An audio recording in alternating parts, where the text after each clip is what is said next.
আমি ঘরানাভাবে করছি, তোমরা অন্যভাবেও করতে পারো। এবার কড়াই গরম হয়ে গেছে, তেলটা দিয়ে দেবো।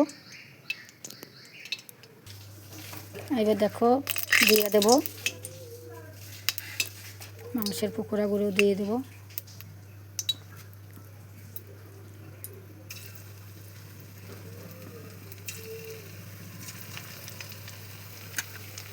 দেখো ছোটো ছোটো মাংসের পিস করে নিয়েছি ঘরে বসে। এই দেখো কত সুন্দর মাংসের পকোড়া হচ্ছে।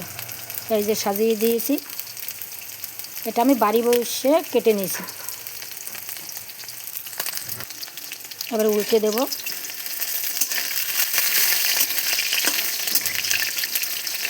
কত সুন্দর লাল লাল হয়েছে। হ্যাঁ দেখো কতগুলো পকোড়া একবারে ভেজে নিচ্ছি।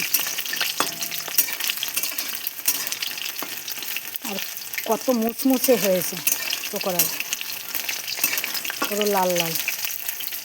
পকোড়া ভাজা হয়ে গেছে, এবার তুলে নেব।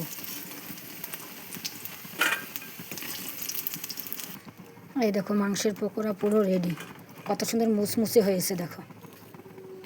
এই আমি একটু সুজি দিয়েছি, তোমরা চাইলে না দিলেও হয়, একটু বেশি মুচমুচে হবে বলে আমি একটু সুজি দিয়ে দিয়েছি।